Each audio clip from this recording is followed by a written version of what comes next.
नमस्कार, आप देख रहे हैं भारत 24। मैं हूं आपके साथ पूजा यादव। पूरा देश देख रहा है कि देश की संसद में सिर्फ संग्राम है। जनता से जुड़े मुद्दे, जनता के हित के काम पूरी तरह से ठप पड़े हैं। विपक्ष मणिपुर को लेकर अड़ा है और आज अविश्वास प्रस्ताव वाला दांव भी चला। सवाल तो लाजमी है कि क्या सियासत जनता के हितों से अब ऊपर हो गई है या फिर जो नया सियासी गठबंधन बना है जिसका नाम है इंडिया, वो अपनी ताकत दिखाने की ही कोशिश कर रहा है। संवेदनशील मुद्दे गायब है, महज सियासत लगातार जारी है। कुछ महीनों के बाद देश में लोकसभा का चुनाव है, लेकिन तस्वीर अभी से चुनावी हो चली है। आखिर मणिपुर पर संग्राम कब तक जारी रहेगा? गृहमंत्री अमित शाह खुद इस मुद्दे पर बोलने को तैयार है, लेकिन विपक्ष अड़ा है कि पीएम मोदी ही इस पर बोले। क्या इसी के लिए अविश्वास प्रस्ताव लाया गया? क्योंकि संसदीय प्रणाली का नियम तो यही है कि अगर अविश्वास प्रस्ताव आता है तो पीएम को उस चर्चा में बोलना ही पड़ेगा। बार बार लोकसभा राज्यसभा में संग्राम होता है, इस हंगामे के कारण सदन स्थगित हो जाता है। पर सवाल वही कि आखिर ऐसा कब तक होता रहेगा। सवाल यह भी कि अविश्वास प्रस्ताव वाला दांव आखिर कितना चलेगा। सवाल यह भी कि संसद के दोनों सदनों में देश के मुद्दों पर चर्चा होगी कब। सवाल यह है कि विपक्ष विरोध की सियासत कब तक करेगा। सवाल है कि क्या 2024 के लिए विपक्ष का एक दांव है। और इन्हीं तमाम सवालों पर आज हम दोनों पक्षों से लेंगे जवाब। लेकिन उससे पहले पीएम मोदी ने क्या कुछ कहा, वो सुनिए। शुभकामनाएं मैं आज फिर देना चाहता हूं कि आप इतनी तैयारी करो कि 2023 में फिर से आपको अविश्वास प्रस्ताव लाने का मौका मिले। और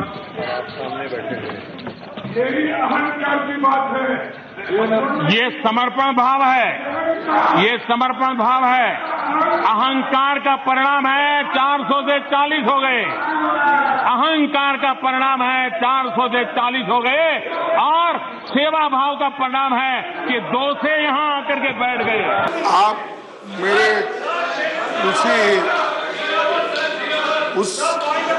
इसीलिए मैं ये सोच के उठा था कि मुझे मौका मिलेगा और बात करने के लिए। मैं पूरे अपने इश्यूज को सदन के सामने रख रहा था और जब 50 लोग अपना 267 पे दिए थे तो मुझे अगर बोलने का मौका भी नहीं मिला, ठीक है, लेकिन कम से कम जब मैं बोल रहा हूं मेरा माइक अचानक बंद करना ये मेरा प्रिविलेज है। अब उस पर प्रिविलेज को धक्का, मेरा अपमान हुआ है, मेरे रेस्पेक्ट को मेरे सेल्फ रेस्पेक्ट को उन्होंने चैलेंज किया है। और सरकार के इशारे पे अगर सदन चला तो मैं समझूंगा साहब डेमोक्रेसी नहीं है। Nothing will go on record. Nothing will go on record. Nothing will go on record. 2019 का पहले आपने प्रधानमंत्री मोदी का वो संबोधन सुना जिसमें उन्होंने कहा कि आपको फिर से मौका मिलेगा अविश्वास प्रस्ताव लाने का। उन्होंने कहा कि ये अहंकार भाव और सेवा भाव का ही फर्क है कि आप वहां पर बैठे और हम यहां पर। लेकिन सवाल ये है कि सदन में हंगामा तो ठीक है, पर इस हंगामे की भेंट जनता के मुद्दे चल रहे हैं। वो हजारों करोड़ रुपए चल रहा है जो संसद के सत्र के लिए खर्च हो रहा है, लेकिन जनता के विषय कहां? इसमें तो पूरी राजनीति नजर आती है। इससे पहले का सत्र उठाकर देखिए, अडानी विषय पर लगातार विपक्ष का हंगामा। सत्ता पक्ष ने राहुल गांधी का वक्तव्य पकड़ लिया, उस पर जोरदार हंगामा। पक्ष विपक्ष दोनों आमने सामने। इस बार देख लीजिए, मणिपुर हिंसा के मामले पर लगातार विपक्ष हंगामा कर रहा है और सत्ता पक्ष बाकी विपक्ष के और अन्य मामलों को लेकर जोरदार हंगामा कर रहा है और कह रहा है हम तो तैयार है। विपक्ष अब क्यों खुद तैयार नहीं है मणिपुर पर चर्चा के लिए? विपक्ष कह रहा है कि पीएम मोदी का ही चाहिए जवाब। सत्ता पक्ष कह रहा है जवाब दे तो रहे हैं, आप चर्चा के लिए तो आइए। तो चलिए आज की चर्चा को आगे बढ़ाते हैं। खास पैनल हमारे साथ में इस वक्त है अनुजा कपूर, प्रवक्ता बीजेपी, रितु चौधरी, प्रवक्ता कांग्रेस, अवधेश कुमार वरिष्ठ पत्रकार है, प्रेम कुमार वरिष्ठ पत्रकार है। हमारे साथ में एक खास पैनल है। चर्चा की शुरुआत करते हैं अनुजा कपूर के साथ में। अनुजा कपूर, सत्ता पक्ष की जिम्मेदारी, भागीदारी ज्यादा बढ़ जाती है इसलिए क्योंकि जनता ने उनको चुनकर भेजा है, और अगर सदन में यूं ही हंगामा बरपता रहा तो फिर उसकी ज्यादा जवाबदेही सरकार की होती है। कब तक ये हंगामा होता रहेगा?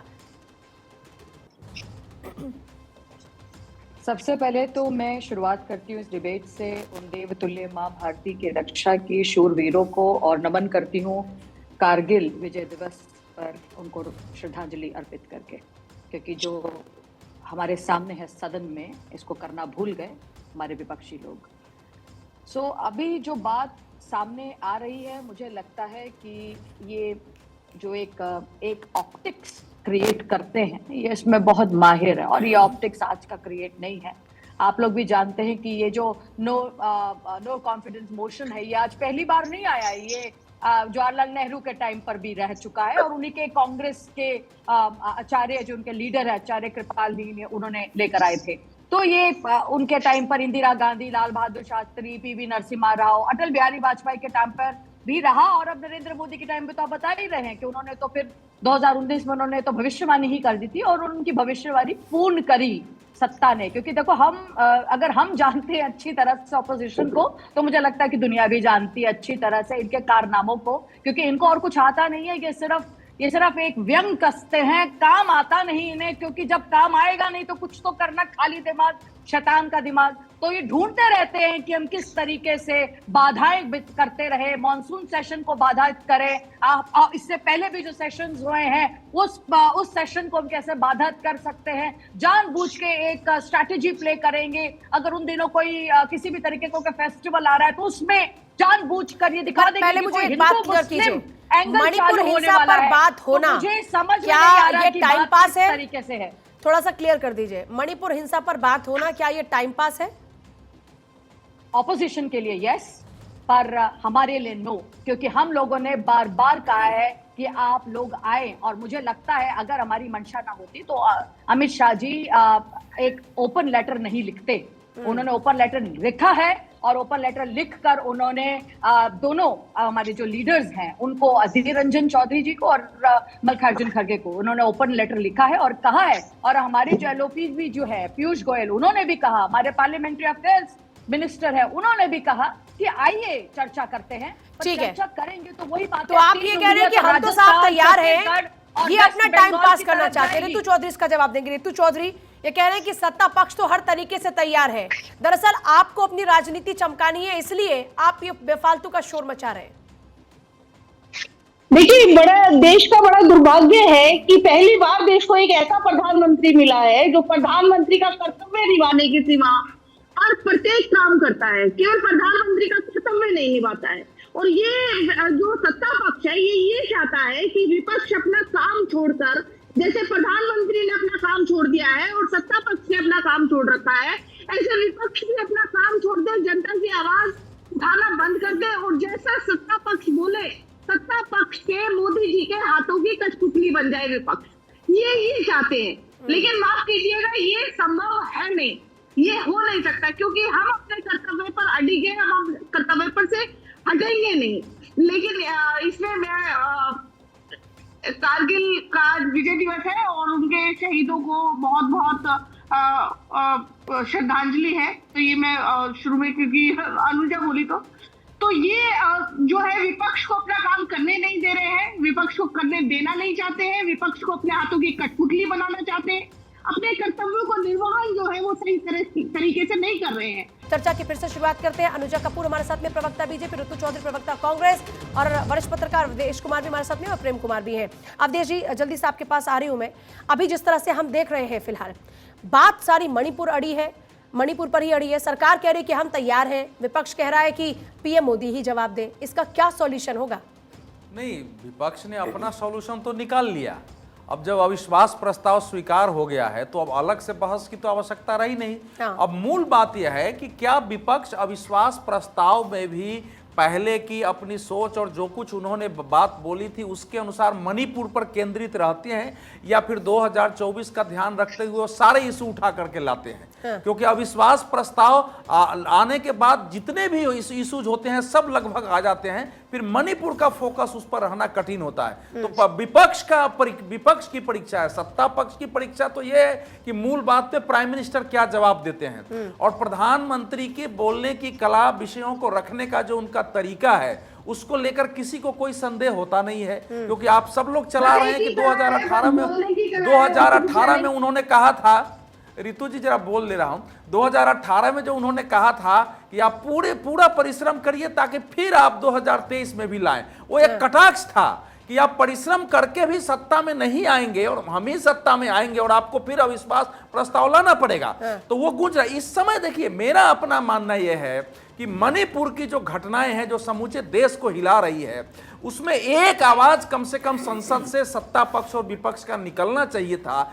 विपक्ष ये एक प्रस्ताव लाता कि हम बाद में लड़ेंगे, लेकिन अभी एक शांति की अपील हम वहां कुकी और मैतेई समुदाय से मिलकर करें, उसके बाद सरकार से लड़ें। ये एक संसद से एक मत ध्वनि न जाना, ये बहुत बड़ी ट्रेजेडी हमारे देश के लिए है, क्योंकि सत्ता पक्ष और विपक्ष लड़े, लेकिन देश में एकता रहेगी, देश में शांति रहेगी, तभी किसी की पॉलिटिक्स चल सकती है। और मणिपुर में जिस ढंग से कुकी और मैतेई के बीच जितनी बड़ी खाई हो गई है, उसमें राजनीति की लड़ाई उस खाई को और बढ़ाने वाली है। उसमें आग लगी हो तो पेट्रोल डालने की जगह जो पानी डालने की भूमिका वो किसी की नहीं है। सरकार केंद्र में बीजेपी की है, वहां बीजेपी की है, उस पर सवाल उठेगा, उनके राज्य में इतनी हत्याएं हुई हैं, लेकिन विपक्ष को भी देश चाहिए कि नहीं चाहिए, कि केवल 224 चाहिए और बंगलुरु की INDIA की एकता लोकसभा और राज्यसभा से दिखाना, प्रदर्शित करना आवश्यक है। तो यहाँ तो पॉलिटिकल स्कोर्स को जो है वो तय किया जा रहा है कि हमारी राजनीति ये है। इस समय मणिपुर गौन हो गया है 2024, उसमें नरेंद्र मोदी को घेरना और सरकार के लिए विपक्ष को दिखाना कि विपक्ष जिम्मेवार नहीं है, यह महत्वपूर्ण हो गया है। मैं जरा आ रही हूं आपके पास में ऋतु, बाकी और लोग जरा इनको भी शामिल कर लेती हूं। पहले मैं प्रेम कुमार जी, सवाल ये है कि सत्ता पक्ष का टेस्ट लेने से ज्यादा क्या ये इंडिया विपक्षी गठबंधन ये अपना टेस्ट ले रहा है कि हम कितने सशक्त हैं, हम कितना लड़ पाएंगे? मणिपुर के नाम पर क्या सिर्फ फिलहाल अपना टेस्ट लिया जा रहा है? तो इसमें भी पूजा जी कोई गुनाह नहीं है कि अगर इंडिया अपना टेस्ट ले रहा है कि हम कितने सशक्त तरीके से जनता की आवाज़ को रख सकते हैं।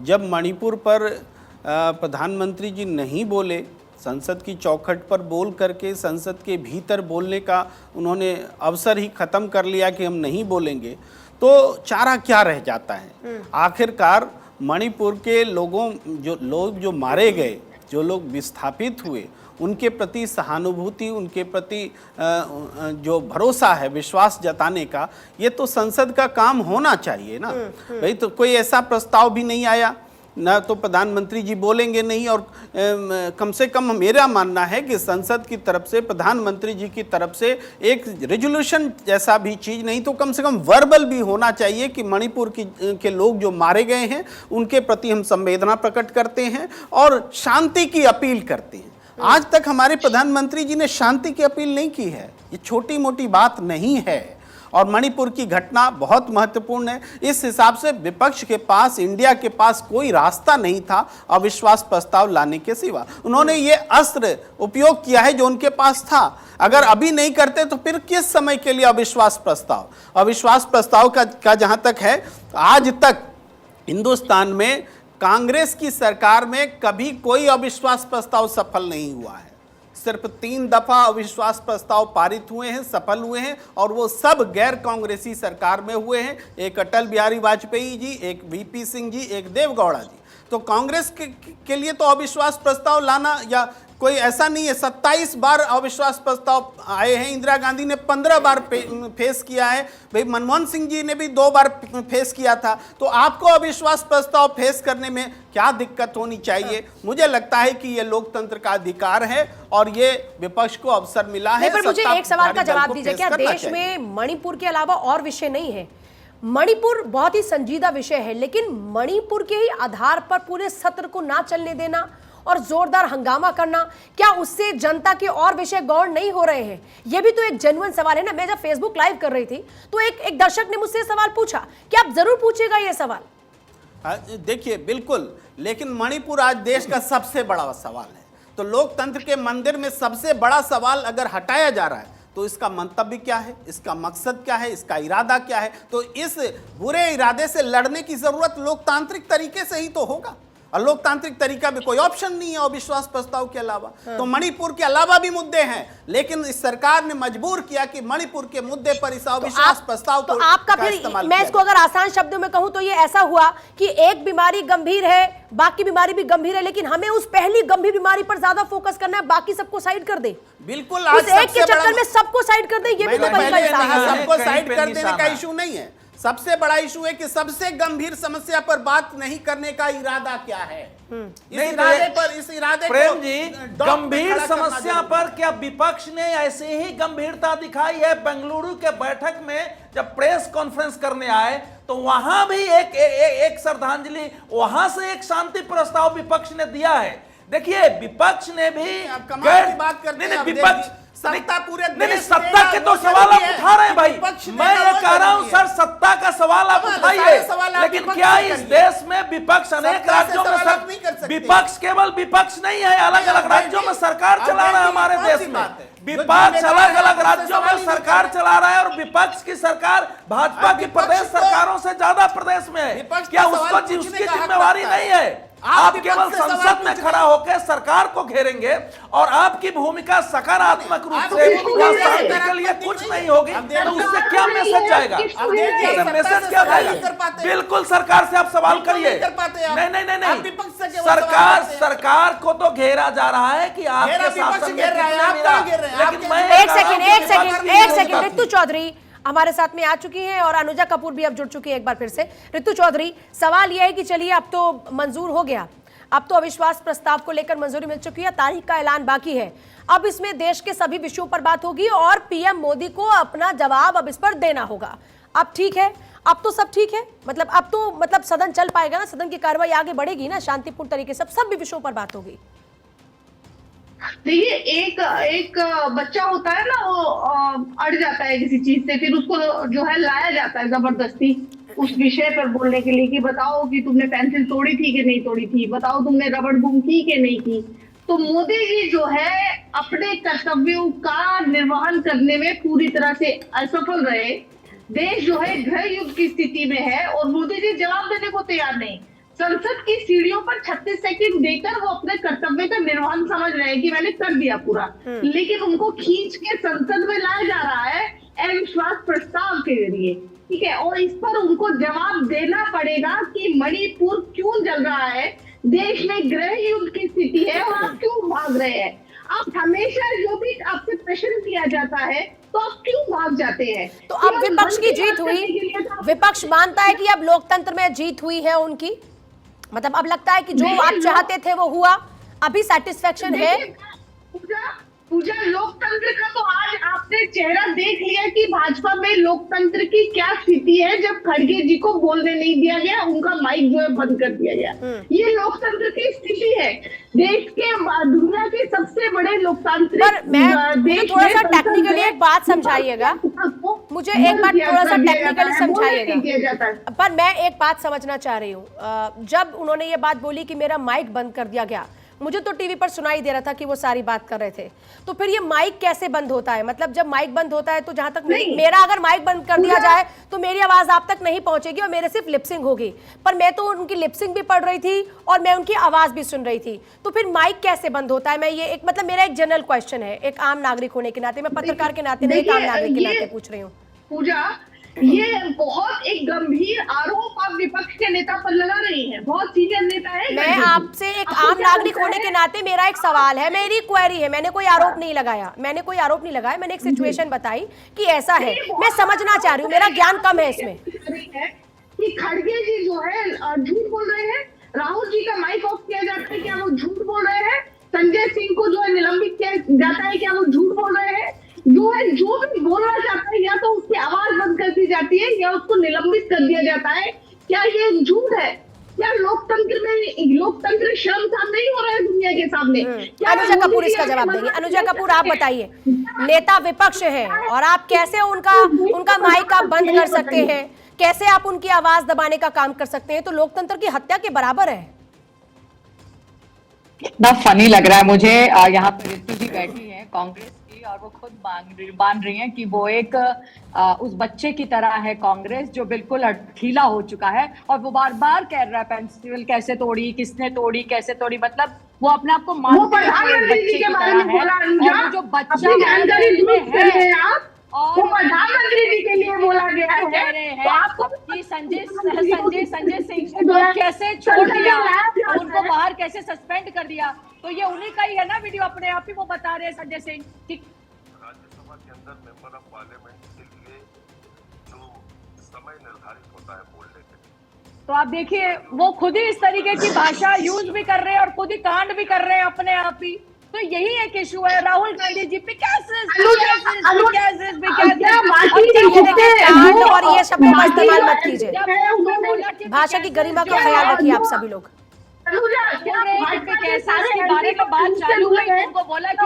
एक सेकंड ना ऋतु चौधरी, अगर आपकी टर्न में कोई बात करता है तो आपको बुरा लगता है। अभी आप सवाल अनुजा कपूर से पूछे तो पहले उनका जवाब ले लीजिए। बोलिए अनुजा। जी धन्यवाद धन्यवाद। यही तो प्रॉब्लम है इनको बीच में हर समय मीडिएटर चाहिए। ये अपने आप इनके बच्चे हैं ना, कैसे ये देखिए आप जब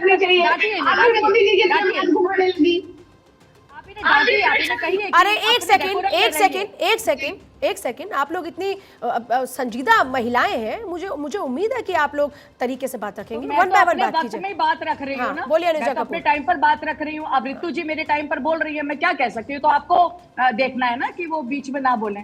तो अब जिस तरीके की बात सामने आती है बार बार की, अब राहुल गांधी जी भी बोलते हैं कि हमारा माइक बंद कर दिया इसलिए, वो एक तरीका है, एक झूठ ढोंग, क्योंकि अब वो फिर बाहर जाके बोल रहे हैं। और जब वो बाहर जाके बोलते हो तो माइक जो कहते हैं कि हमारा माइक यहाँ पे बंद हो गया, पर सड़कों पे माइक चालू होता है उनका हर जगह पे माइक है, जहाँ पे यूनिवर्सिटी का वहां थोड़ी रोक लेगी ये सवाल का जवाब तो नहीं हुआ ना।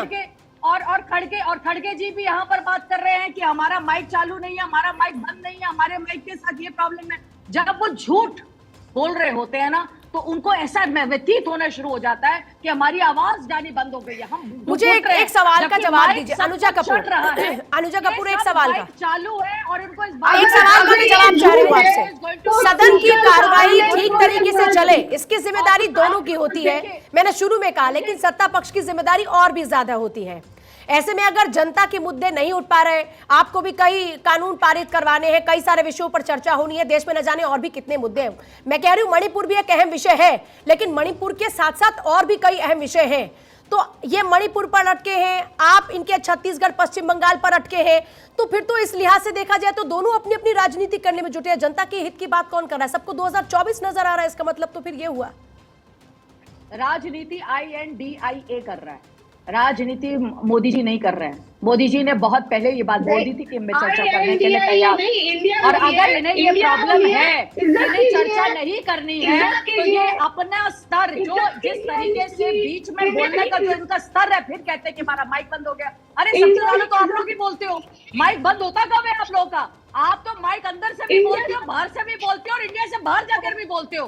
तो इसलिए माइक का जो झूठा एग्जाम्पल है इसे बंद कीजिए, और आपकी जो आवाज है ना वो INDIA का आवाज है जो है वो पूरी तरह अवधेश जी, मैं आती हूँ आप लोगों के पास। एक सेकंड आ रही है। नहीं जल्दी से कीजिए पूजा जी, आपने मुझे पहले स्तर में भी बोलने नहीं दिया। जल्दी से बोलिए ना मैम, जल्दी से बोलिए ना। नहीं तो मैं बोल तो रही हूँ, मैं आपको ये बात बोल रही हूँ कि हम लोग हमेशा से देशवासियों के साथ खड़े थे। जब हम लोग बात करते हैं तो हमारे ऊपर झूठा इल्जाम क्यों लगाया जाता है? ना हमने कभी किसी का माइक बंद किया, वो अपने आप बटन लगा के बंद करते हैं, उस माइक का इशू करते हैं। हमारा कोई लेना देना नहीं है। ठीक है ये झूठ बोलते हैं। मेरे पास देखिए, ठीक है, मेरे पास वक्त कम है, प्लीज अवधेश जी। अब तो चीजें सॉर्टेड होती नजर आ रही हैं, लेकिन क्या ये वाकई सॉर्टेड होने वाली है? एक बड़ा सवाल है। जब चीजें अब एकदम लग रहा है कि ठीक है स्मूथली आगे बढ़ेंगी, तो इसमें अब किसको ज्यादा पेट में दर्द होने वाला है? नहीं, एक तो ये स्मूथली बढ़ने का कोई प्रश्न नहीं है, क्योंकि जब एकदम मैं समझता हूं कि 2024 को कुरुक्षेत्र मान के उसी दृष्टि से सारे तर्कस बनाए गए हैं, उसी दृष्टि से तीर छोड़े जा रहे हैं। तो अब कोई सोचे कि ये युद्ध रुक जाएगा, ये रुकना नहीं है। इसलिए अविश्वास प्रस्ताव के बाद जो वहां से इश्यूज उठेंगे, फिर वहां से वो चीजें आगे बढ़ेंगी, इसलिए वो शांति नहीं होनी होगी। लेकिन एक बात मैं स्पष्ट कर दूं, आप ये कह रहे हैं कि अविश्वास प्रस्ताव लाकर उल्टा विपक्ष फंस गया? नहीं, मैं ये नहीं कह रहा हूं। मैं कह रहा हूं अविश्वास प्रस्ताव में जो दृश्य बनेगा, जो इशू उठेंगे, वो आगे की लड़ाई के आधार बनने वाले हैं। अविश्वास प्रस्ताव समाधान नहीं है, अविश्वास प्रस्ताव समस्या है हमारे लिए। अविश्वास प्रस्ताव 2024 के लिए राजनीति का हथियार है। लेकिन मैं एक बात कहूं कि संसद की पूरी शक्ति जो है वहां कैसे संचालन होगा, उस पीठासीन अधिकारी के पास होता है, अध्यक्ष के पास होता है। माइक बंद करना, माइक खोलना किसी सरकार के बस की बात नहीं होती है। इसलिए अगर हम एक सवाल उठा रहे हैं तो हम लोकसभा के अध्यक्ष पर और राज्यसभा के सभापति पर सवाल उठाते हैं, क्योंकि कोई सरकार सदन का माइक नहीं बंद कर सकती है। सदन के माइक बंद करने का अधिकार जो पीठासीन अधिकारी है उसको होता है। जी नहीं, कोई भी जो भी पार्लियामेंट कवर करते हैं पत्रकार, सबको पता है कि सदन का माइक अध्यक्ष की अनुमति से बंद हो सकता है। किसी सरकार के अगर किसी ने बंद किया तो उसको सजा देने का अधिकार पीठासीन अधिकारी को होता है। वो एक मामले में कोर्ट भी है। अगर कांग्रेस का बंद हुआ है उसको लिखित शिकायत करनी चाहिए, उसकी जांच हो सकती है। चौधरी, ये संभव ही नहीं है किसी का माइक बंद करना। ये स्वयं को एक उत्पीड़ित साबित करना, एक उत्पीड़ित साबित करके और देश का ध्यान आकर्षित, हमको बोलने नहीं दिया जाता। एक सेकंड जवाब। हाँ रितु चौधरी बोलिए। आज जो साहिब मनसब है कल नहीं होंगे, किराएदार है, कोई जाति मकान नहीं है। प्रधानमंत्री जी को चुन के भेजा गया था, लेकिन प्रधानमंत्री जी को लोकतंत्र की रक्षा लोकतंत्र की हत्या प्रधानमंत्री जी लोकतंत्र की हत्या कर रहे हैं और करवा रहे हैं। लोकतंत्र की हत्या की परिभाषा में एक बार जानना चाहती हूँ, लोकतंत्र की हत्या की परिभाषा क्या है? रितु चौधरी, लोकतंत्र की हत्या की क्या परिभाषा है? प्रे कर रहे हैं यहाँ पे, ये गलत है। जब एक प्रदेश चल रहा है और प्रधानमंत्री जी जो शांति की अपील भी नहीं करते तो उसको लोकतंत्र की हत्या बोला जाता है। बीरेन्द्र सिंह जो मुख्यमंत्री है इस्तीफा नहीं देते तो उसको लोकतंत्र की हत्या बोला जाता है। जब मतलब आप ये कह रही है सांसदों को बोलने नहीं दिया जाता, आप आज जो भी लोकतंत्र की हत्या का तो मतलब ये है कि जिस भी राज्य में कानून व्यवस्था बेहतर नहीं होगी या वहां के मुख्यमंत्री पर आरोप लगेगा तो तुरंत प्रभाव से वहां के मुख्यमंत्री को इस्तीफा दे देना चाहिए। यही है लोकतंत्र की परिभाषा। इस्तीफा पूजा आपको आपकी मैं राय जानना चाहूंगी, क्या मुझे आप राय मत दीजिए। हो जाती है कश्मीर फाइल्स पे गला पड़ कर चिल्लाने वाले, मुझे जब आप मेरे बारे में नहीं जानती ना तो टिप्पणी मत कीजिए, अधूरे ज्ञान के साथ यहाँ पे बात मत कीजिए। पहले मेरी प्रोफाइल को जाके पूरा चेक कीजिए, मैंने किस किस पे डिबेट की, मैं क्या बात रखती हूँ, उसके साथ बात कीजिएगा। या अधूरी जानकारी के साथ मुझ पे कटाक्ष मत कीजिए please, it's a request ma'am. मुझे उस तराजू में मत तोलिए। पहले आप मेरे बारे में जान लीजिए, उसके बारे में आप कटाक्ष कीजिएगा मेरे ऊपर। अनुजा कपूर, जल्दी से फाइनल कमेंट। आपको मेरे बारे में जानकारी नहीं है, मुझे लगता है आपको मेरे बारे में जानकारी नहीं है। मुझे लगता है कि आपने सबकी तरह मेरे को भी उसी तरीके से आपने मुझे भी सोचा है कि आप घेर लेंगी, बट नहीं। अनुजा कपूर, अब कुल मिलाकर मैं फिर से एक ही बात कहूंगी। एक सेकंड मैम, एक सेकंड। क्या बीरेन्द्र सिंह को क्यों नहीं इस्तीफा देना चाहिए? तो आप उस पे बात कीजिए ना। क्यों अनुजा कपूर, जब एक मुख्यमंत्री प्रदेश की कमान को नहीं संभाल पा रहे हैं, जब वहां पर ऐसी स्थितियां आ जाती हैं, तो क्यों बचाया जाता है ऐसे मुख्यमंत्री को? क्यों वो इस्तीफा नहीं दे देते हैं? क्यों साथ दे देते हैं ऐसे मुख्यमंत्री का? तो गुड़ा सिंह से पूछिए ना, जो गुड़ा जी इनके मंत्री रह चुके हैं, जो इनके एडवाइजर रह चुके हैं, अशोक गहलोत, तो बोलिए इस्तीफा दे। जाके जिनके साथ बैठे हाथ मिलाए ममता जी से, बोलिए जाके इस्तीफा दे। छत्तीसगढ़ में जाके बात करें। अरे आप लोग बात करने की बात नहीं करते ना, आप लोग बात करते हैं। वेस्ट बंगाल में जगहों पर भी जाके आप इस्तीफा मांगिए। जो लोग हैं वो इस बात पर गहराई से बात नहीं करते, लगा के बात करते हैं। और आप भूल जाते हैं कि औरत की जो गरिमा है वो सारे प्रदेश में एक तरीके एक समान है। एक सेकंड आप दोनों रुक जाइए, प्रेम जी जल्दी से, मेरे पास वक्त नहीं है। अरे आप दोनों रुक जाइए भाई, एक सेकंड रुक जाइए। प्रेम जी सबसे कम वक्त मिला उनको। अवधेश जी ने बहुत सही बात कही कि पीठासीन जो अधिकारी हैं उनके अधिकार क्षेत्र में आता है ये कि कोई आवाज दबी की आवाज नहीं दबी, बिल्कुल। और यहाँ ये उल्लेखनीय है कि जब मल्लिकार्जुन खड़गे जी ने जो सवाल उठाया, इधर उधर नहीं उठाया, पीठासीन अधिकारी के सामने ही उठाया और उन्होंने इसका खंडन नहीं किया है। इसलिए ये बात जो है नहीं किया है अवधेश जी, अब नहीं किया है, तो इसलिए ये सवाल जो बना हुआ है। चलिए ठीक और है, इसके अलावा एक छोटी सी बात, इससे पहले कैमरे जो दिखते हैं सदन में, जब विपक्ष हंगामा करता है तो कैमरा उधर नहीं दिखता है, जब विपक्ष विरोध करता है तो कैमरा उधर नहीं दिखता। ये देश ने देखा। चलिए ठीक है, सभी का शुक्रिया, बहुत शुक्रिया सबका चर्चा में शामिल होने के लिए। देखिए हम बार बार एक ही बात को दोहराते हैं कि इस लोकतंत्र में जनता सर्वोपरि है। जनता ने फैसला करना है किसको जिताना है, किसको हराना है। जनता सबको देख रही है, जनता यह तय कर ले कि कौन सही है और कौन गलत है।